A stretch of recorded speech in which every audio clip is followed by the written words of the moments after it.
Hey everyone, welcome back to the channel. I hope you're having a wonderful day today. Today we continue the heartbreaking story of Tu Nha and Kiet. While Kiet is still desperately searching for her in the garden, calling her name in panic, Tu Nha has already been forced into a torn white wedding dress and is about to become someone else's bride. If you want to know what happens next, don't forget to hit subscribe and turn on notifications so you never miss an update. Let's dive in. The air in that dark, damp wooden room feels thicker than before. Ziya stands frozen, her fingers gripping the torn white wedding dress so tightly that her knuckles turn white. The three rough men are circling her like predators, their impatient breathing and low murmurs filling the space. The ultimatum still echoes in her ears. 30 seconds, or we'll strip you naked. She knows there's no way out right now. Fighting them head-on will only make things worse. With tears already streaming down her face, Ziya makes the hardest decision of her life. She slowly begins to put on the dress. Every movement feels like betrayal to herself. The cold fabric slides over her skin, the delicate lace scratching against the bruises from earlier struggle. This dress, once a symbol of love and joy, now feels like chains. Ziya's mind races back to Kiet. She remembers the way he used to smile at her when she came home from selling vegetables, how he would hold their daughter and say everything would be okay. "I miss you so much, Kiet," she whispers under her breath, voice trembling. "Our baby. She must be waiting for me." The men don't give her any privacy. They stand there watching, making crude jokes and comments that make her stomach turn. Ziya keeps her eyes down, focusing only on surviving the next minute. She tells herself again and again, just wear it. Pretend to obey. Wait for one small chance. The torn edge of the dress catches on her arm, ripping a little more. Even the sound of fabric tearing feels like her life being torn apart. Finally, the dress is on. It fits her body almost perfectly, the white color glowing faintly in the dim room, creating a haunting contrast with her tear-stained face and messy hair. For a brief second, the men seem satisfied. They lower their guard just a little. That's the moment Ziya has been waiting for. With every ounce of strength left in her body, she turns and bolts toward the door. Her bare feet pound against the rough wooden floor. The wedding dress flows behind her, catching on splinters and nails, tearing further with every step. "Let me go. Please let me go," she screams, voice breaking with raw desperation. The men are stunned for half a second, then explode into action. "Do you like running?" one of them shouts with a cruel laugh as they chase after her. Heavy footsteps thunder behind Ziya. The long dress makes running difficult. It wraps around her legs, slowing her down. She can hear them getting closer. Her heart hammers so hard she feels like she might faint. In her mind, she sees her daughter's face, Kiet's worried eyes, the small vegetable garden where she used to work peacefully. She cannot let this be the end. But fate is cruel. One of the stronger men lunges forward and grabs her from behind. His arms lock around her waist like iron. Ziya screams and kicks wildly, her elbows flying back, trying to hit anything she can reach. Another man joins in, grabbing her arms. They yank her backwards so violently that she loses balance. The beautiful white dress is now filthy with dirt and dust, the hem completely shredded. "Stop resisting, you pig," they shout, while dragging her back through the hallway. Ziya's feet drag along the floor, leaving marks. She continues fighting with everything she has, twisting her body, clawing at their arms, crying out Kiet's name. But it's useless. They are too strong. The despair that washes over her in that moment is overwhelming.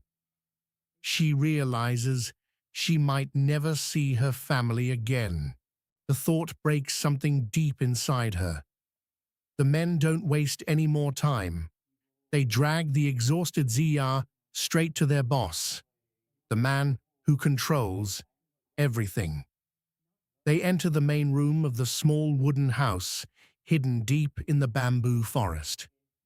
The Asian boss is sitting on a wooden chair, looking relaxed. When he sees Ziya in the torn wedding dress, his eyes light up with satisfaction. "This one looks pretty good," he says slowly, standing up and walking around her. "Fair-skinned and pretty. You have to add a little more for her this time."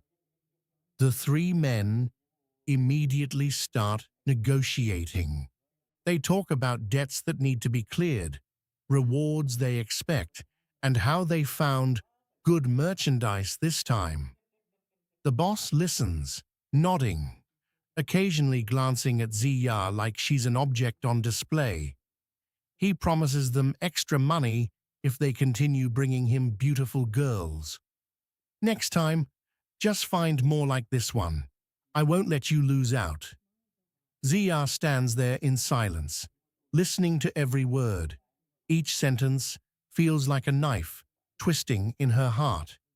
She is no longer a person with a family, with dreams, with love. She has become merchandise. Her body trembles, but she forces herself to stay standing. In her mind, she keeps repeating Kiet's name like a prayer, hoping somehow he can feel her pain. Meanwhile, far away from this nightmare, the story cuts to a completely different world.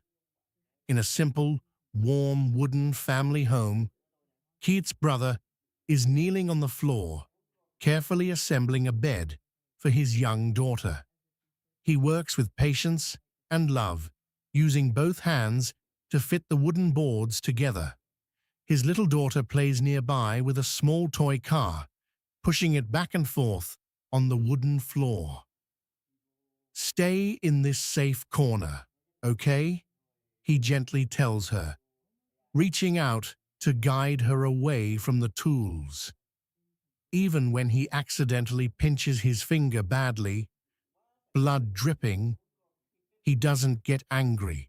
He simply smiles softly at his daughter and says, "Be good. Daddy loves you so much. Just wait a little longer." The contrast is heartbreaking. On one side, pure fatherly love and protection. On the other side, Ziya, a mother, is being traded like property, her own child somewhere waiting for her return that may never come. Back in the boss's house, the negotiation ends. The boss gives the final order. The three men push Ziya roughly toward the black car waiting outside.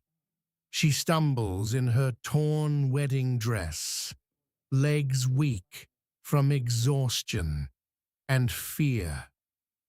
The car door slams shut behind her with a final, terrifying sound. As the engine starts and the car begins to drive away through the bamboo forest, Ziya presses her forehead against the cold window. Tears fall silently. She looks back at the wooden house disappearing into the distance, her mind filled with images of Kiet still searching for her in the garden, calling her name with growing desperation. One normal day selling vegetables has turned into this living hell. Fate has been unbelievably cruel to Tu Nha, and Kiet still doesn't know the full horror that has happened to the woman he loves. Man, I don't know about you, but after narrating this part, my chest feels heavy. The way Zia fought so hard, only to be dragged deeper into darkness, while somewhere else a father is lovingly building a bed for his child. It's the kind of contrast that stays with you. What do you think happens next? Will Kiet find any trace of Tu Nha, or has her fate already been sealed by these cruel people? If this story is affecting you as much as it affects me, please hit that like button, share this video with your friends and family, and comment down below, "Where is Kiet?" or "Save Tu Nha." Your comments and shares help stories like this reach more people. Thank you for watching episode 2 all the way to the end. Episode 3 is coming very soon. We will follow Zia's final destination, what the boss does with her, and whether Kiet can pick up any clues before it's too late. Make sure you're subscribed and the notification bell is turned on so you don't miss the heartbreaking conclusion. Stay strong, stay safe out there, and I'll see you in the next episode. Take care. In episode 2 of Fate is Cruel, the nightmare continues for Tu Nha. Forced to wear a torn white wedding dress under threat, she fights back tears while memories of Kiet and her daughter flood her mind. Seizing a brief moment, Tu Nha makes a desperate run for freedom, her dress ripping as she sprints through the dark wooden room. The men quickly catch her, dragging her back despite her fierce resistance.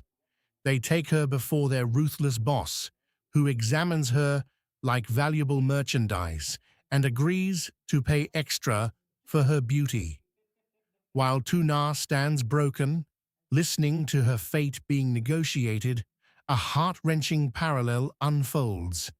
Kiet's brother gently builds a bed for his young daughter, showing pure fatherly love. The stark contrast deepens the tragedy as Tu Nha is locked in a car and driven away into the unknown, leaving Kiet still searching desperately. Her painful journey as someone else's bride has only just begun.